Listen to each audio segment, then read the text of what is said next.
Hello everyone and नमस्ते। आप सभी का एक बार फिर से स्वागत है आप सभी के अपने यूट्यूब चैनल रूहानी किस्से में।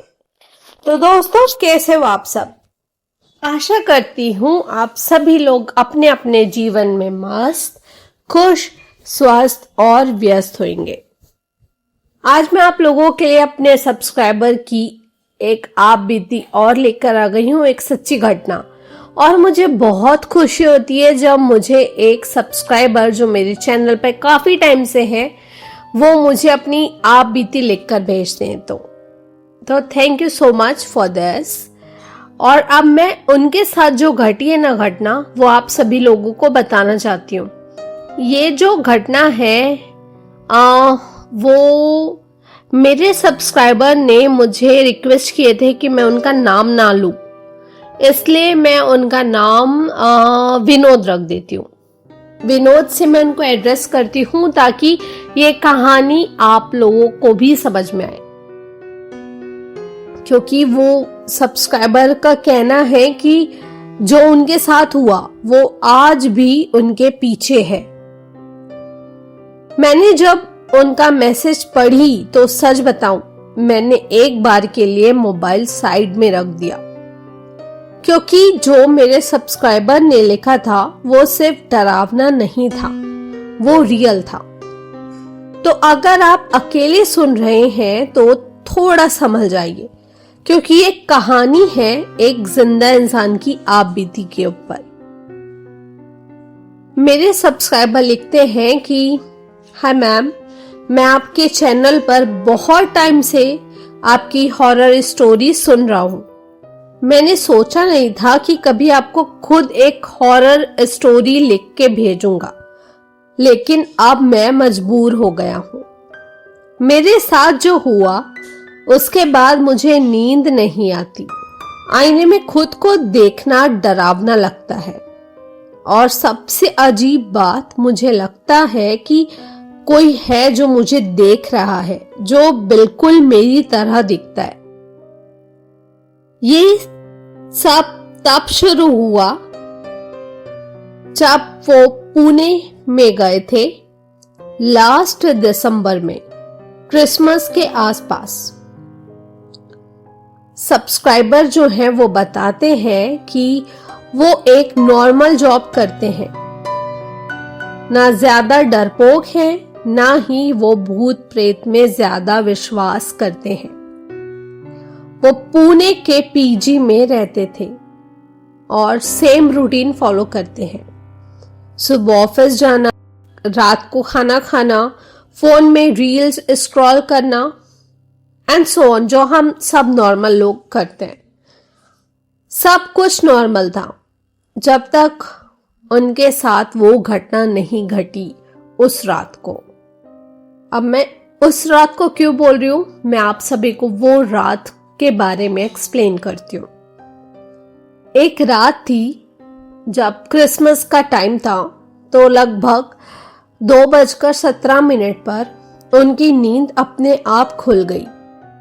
होता है ना कई बार कि हमको कोई सपने नहीं आते, कुछ आवाजें नहीं आती, और बट अपने आप नींद खुल जाती है। तो वैसे ही विनोद के साथ हुआ था। उनको कोई सपना नहीं आया, कोई आवाज नहीं आई, बस अचानक उनकी आंखें खुल गई। उन्होंने फोन देखा, नोटिफिकेशन में भी कुछ नहीं था। लेकिन तभी विनोद कहते हैं कि मुझे ऐसा लगा कि मेरे पीजी के कॉरिडोर में कोई चल रहा है। फुटस्टेप बहुत हल्के थे, जैसे कोई जानबूझकर आवाज ना करे। विनोद उठते हैं, दरवाजे के पीप होल से देखते हैं, बाहर कोई नहीं होता। लेकिन जैसे ही वो पीछे मुड़ते हैं, उनके कान के पास कोई धीरे से बोलता है, एकदम धीरी आवाज में, दरवाजा बंद रखना। वो आवाज विनोद बोलते हैं कि मेरी ही आवाज थी। अगले दिन विनोद इस चीज को स्ट्रेस समझते हैं और इग्नोर कर देते हैं। शाम को जब वो बाथरूम में जाते हैं तो मिरर में खुद को देखते हैं तो जो उनकी रिफ्लेक्शन होती है ना, वो 1 सेकेंड देर से हिलती है। तो विनोद अपनी रिफ्लेक्शन को देखते हैं और वहीं पे मिरर के सामने रुक जाते हैं। मगर उसी टाइम उनके साथ बहुत अजीब घटना होती है। उनका जो रिफ्लेक्शन था वो विनोद को घूर रहा था और विनोद को कुछ समझ में नहीं आया।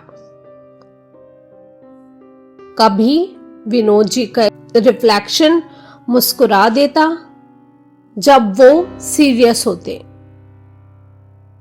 कभी उनके फोन गैलरी में एक ऐसी फोटो मिलती जो विनोद जी ने कभी खींचा ही नहीं था।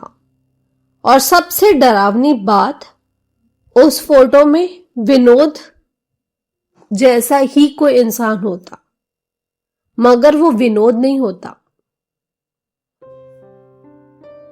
एक रात एक और अजीब इंसिडेंट उनके साथ होता है। वो खुद के नंबर से उनको कॉल आता है। मतलब पता नहीं कितने लोगों ने मूवी देखी होगी, कार्तिक कॉलिंग कार्तिक। मतलब होता है ना कि आपका जो सबकॉन्शियस माइंड होता है वो खुद आपको उस मूवी में ये होता है कि वो खुद कार्तिक अपने आप को ही फोन करता है अपने सबकॉन्शियस माइंड के थ्रू और उसको पता नहीं चलता है कि उसी ने कॉल करा था खुद को।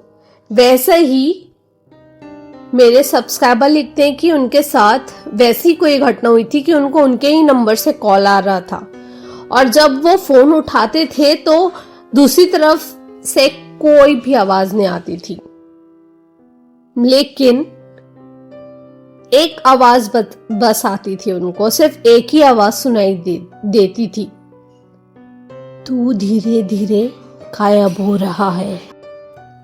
ऑफिस में लोग विनोद को कहने लगे कि तू विनोद बहुत अजीब हो गया है, तू बहुत अजीब बिहेव करता है। विनोद पूछते हैं उनसे कि कैसे तुम लोग ऐसे सब कैसे कमेंट कर रहे हो। तो विनोद बोलता है, विनोद का जो कलीग रहते हैं वो बोलते हैं कि तू कल ऑफिस आया, तू एकदम चुप था, बस एक ही काम कर रहा था, हम लोगों को बहुत अजीब तरीके से घूर रहा था। विनोद बताते हैं कि उस दिन तो मैं ऑफिस गया ही नहीं था मैम, क्योंकि मैं लीव पर था। तब विनोद एक बाबा से मिलते हैं और बाबा को अपनी पूरी सारी जितने भी इंसिडेंट हुई, जितनी भी घटना घटी, सारी बातें बताते हैं। तो बाबा बोलता है कि जब इंसान बहुत अकेला होता है तो उसकी परछाई मजबूत हो जाती है। और फिर वो बाबा बोलते हैं कि अगर तुम्हारी परछाई ने तुम्हारी जगह ले ली तो तुम्हें सब भूलने लगेंगे और सिर्फ तुमको तुम्हारी जो परछाई है उसी के रूप में याद करेंगे। उस रात विनोद बता रहे थे कि मैंने जानबूझकर आईने के सामने बैठकर बोला, अगर तू है तो सामने आ। उसके इतना बोलते ही जो मिरर था वो धुंधला हो गया और फिर जो बाहर आया मिरर से वो विनोद की शक्ल में ही था, विनोद की ही आवाज थी। और वो बोलता है कि विनोद को कि अब तो आराम कर, जिंदगी मैं संभाल लूंगा। बस इतना ही था। अब मुझे भी समझ में नहीं आ रहा था कि हो क्या रहा है, मगर विनोद का एक लास्ट मैसेज था, मैम ये मैसेज मैं लिख रहा हूं लेकिन मुझे नहीं पता ये सच में मैं हूं या मेरी परछाई है। अगर कभी आपके चैनल पर मेरे जैसा कोई कहानी आए या फिर कोई मेरे जैसी ही बातें बताए तो समझ जाना मैं पूरी तरह जा चुका हूं।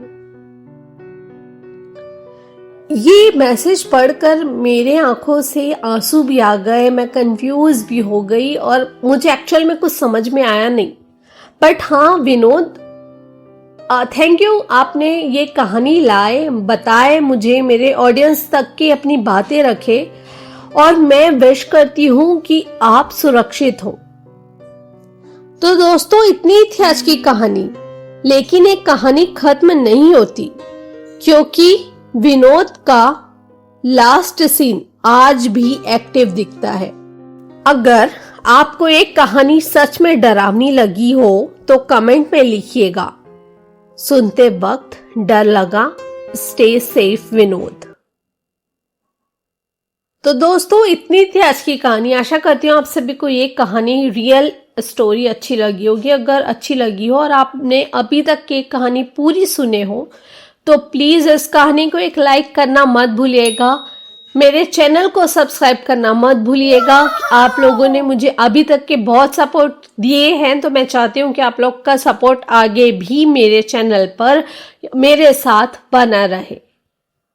और प्लीज एक हाई भी कर दो मेरे चैनल पे, मेरी स्टोरीज पर।